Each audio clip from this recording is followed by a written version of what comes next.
This is uncharted territory, and it's pretty horrible. Now that the Patriots are officially mathematically eliminated from playoff contention, I figured I'd make this and just talk about my thoughts on what has been the weirdest and definitely the most depressing Patriots season that I've ever been a part of as a fan. Just to piggyback off that, like, this is my first season as a fan where they're not going to be in the playoffs. 2008 was a little before my time. I wasn't super into sports when I was 10 years old.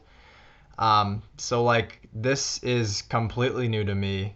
I don't like it. I'm not a fan of it. And it's going to be weird as fuck to watch an entire playoff run with my team just not even in it at all. And that sounds super spoiled, and that's because it is. All I've ever known is winning, winning, winning, pretty much guaranteed AFC championship game, and then it seemed like every other year we were winning the Super Bowl. Those days, at least for now, are over. It was at 2-5 when I realized that this team wasn't going anywhere. 2-5 teams just simply don't make the playoffs. They just don't. So when that happened, in the back of my mind, I was like, that's it. Whatever happens after, like, I'm still gonna watch. I'm still a Patriots fan, but like, I knew that any expectation of anything monumental happening this season is just unrealistic.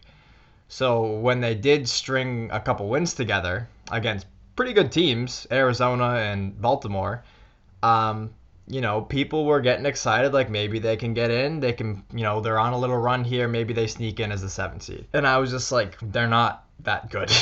Like, they're just not. I didn't see it happening. It didn't happen. The Rams game pretty much sealed it. And here we are. So how did this happen? Well, lots of different reasons. Brady left. They have a difficult schedule. They had a ton of COVID opt-outs. It affected them more so than any other team in the league. But the biggest one, the biggest reason why this Patriots season has been lackluster is because the roster just isn't that good. They have a lot of holes, especially on offense. I honestly think that the only two parts of this team that are fully sound are the secondary and the offensive line. I think both of those are really, really good. Other than that, it's pretty iffy. I do like a lot of their young players. I think Kyle Duggar's shown us something. Chase Winovich, Josh Uche, Damian Harris, Jacoby Myers. I think that there's a lot of players on this team, young players on this team, that have a future with the team. And these young players are really good and they have a lot of talent, but they're still young players. They make mistakes. And we've seen that in certain games this year. Offensively, this has been the most frustrating Patriots team I've ever watched. They literally cannot throw the ball. They just can't throw it. Offensive line's good. Damian Harris is a beast. I love that guy. They run it pretty well. When they're in a situation where they need to throw, I have like less than zero confidence. They literally can't do it. Teams will stack the box and they still can't throw. It's like maddening. They just can't do it. They have no passing attack. And coaching can only get you so far, and discipline can only get you so far and get you so many wins when you have a training wheel offense that cannot throw the ball. And it's really weird to think about that there were so many games against really good teams and some not so good teams that could have gone the other way, and we would be having a different conversation right now. If Cam got in the Seattle game, if he didn't fumble at the end of Buffalo, if they had taken care of business against awful, awful teams like Denver and Houston, there's a lot that could have gone the other way, and this team could have a good record. I still don't think they're that good, even if they did, because as far as talent goes on their roster, they are towards the bottom of the league. I do think this team can turn it around pretty quickly. They have a ton of cap space incoming. I don't know exactly how much because COVID's fucking it in the ass. But it's going to be a lot. So I'm done, cheaping guys out. They can't get away with as much as they used to without Brady with that shit. So just give guys market value price, sign them, get talent on this roster. We can't mess around anymore. We don't have the luxury of having the greatest quarterback ever. So you need to pay the guys what they're worth and you'll have a good team. They also need a good draft. The past couple drafts, their high picks haven't really been the best. N'Keal Harry, who the jury's still out on, I think he has shown signs that he can be something, but he has so far been a major disappointment. Sony Michel, he's not even the starter anymore, so there's that. But you have to hit on these high draft picks. So I know that there is going to be a group of people that hear what I'm about to say and get mad, but this is how I feel. If you watch the games and feel something different, that's completely okay, but I don't agree. I think Cam has been an amazing cultural fit. I think he has come in, and any questions about his ego, he has shut those people up. He's been a great locker room fit. He's been a great leader. There's a massive amount of accountability with that guy. I think off the field, he has been tremendous. Quite literally perfect. I could not think of anything better he can do off the field in terms of, being a good guy, being a good teammate. On the field, he has been a very, very bad quarterback. And there's people that think the weapons are mainly to blame because he has probably the worst weapons in the league, if we're being honest. And that excuse is pretty valid. I think that, he would be better if he had better weapons. That's, a simple concept to understand. But he's not even making like the easy throws with the guys he has now who are open. I think there's two sides to this, and a lot of fans either blame the weapons or they blame Cam. I think both have been horrid. I think Cam has sucked, and I think the weapons suck. And I think it's fine to think that both are true because, in my opinion, like, they are. Like, I don't think it's debatable that the weapons are very poor and that Cam has played very poor. You don't have to pick sides. It can be both, and it is. As far as the draft goes, I'll make a different video getting into more detail, but essentially what I know right now is that with rounds 1 and 2, I want the positions drafted to be wide receiver, quarterback. I don't care what order, so I don't care if it's QB1, wide receiver 2, or wide receiver 1, quarterback 2. I don't care. Just use picks on those two positions. Give me a young guy to put my belief in for the future.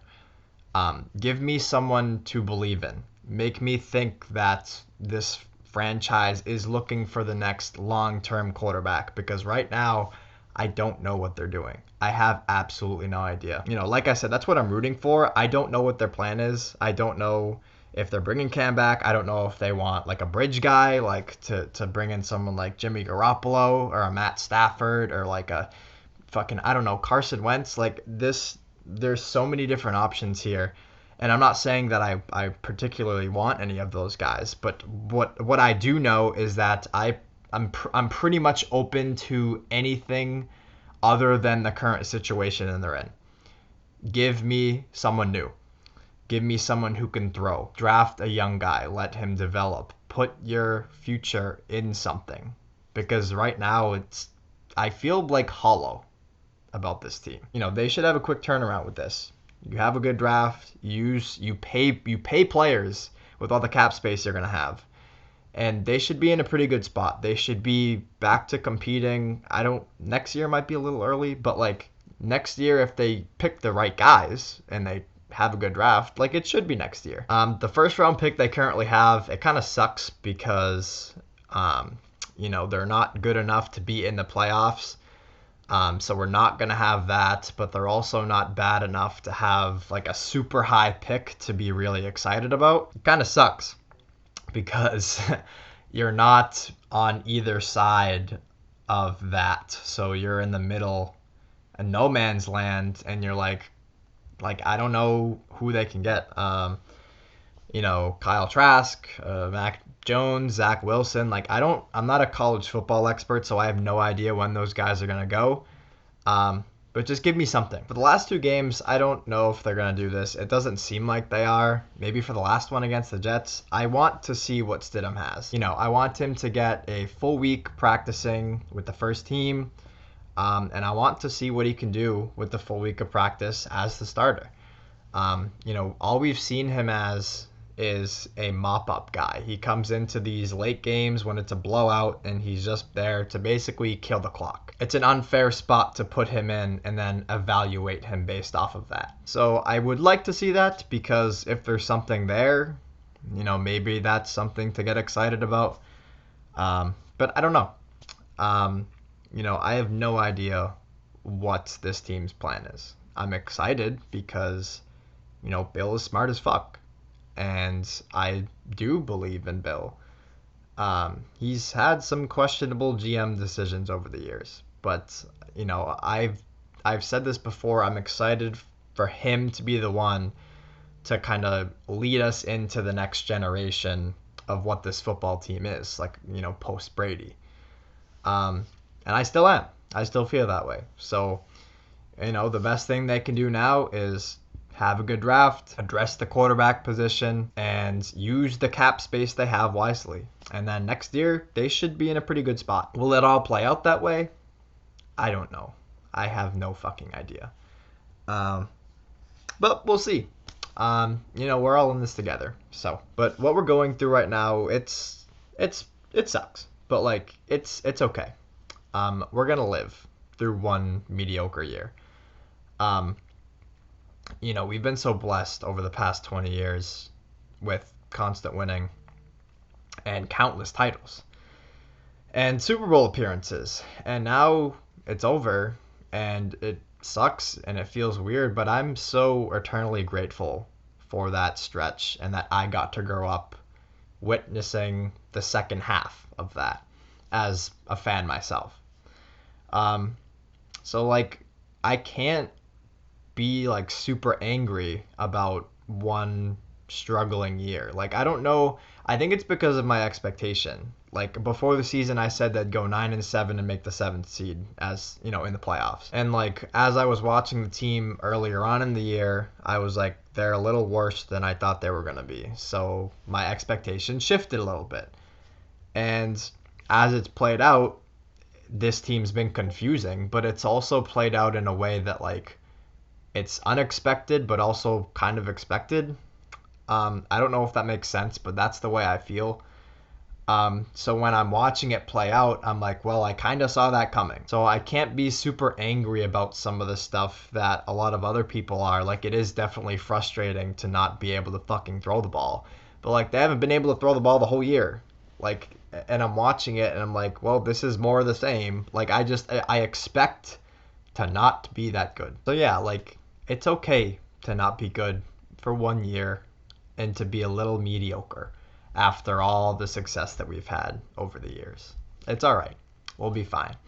If we start stringing together mediocre years, then we have a problem. But I don't think that'll be the case. What do you guys think about the second half of the year and the future of the team? Comment below, let me know. As always, like and subscribe, and yeah.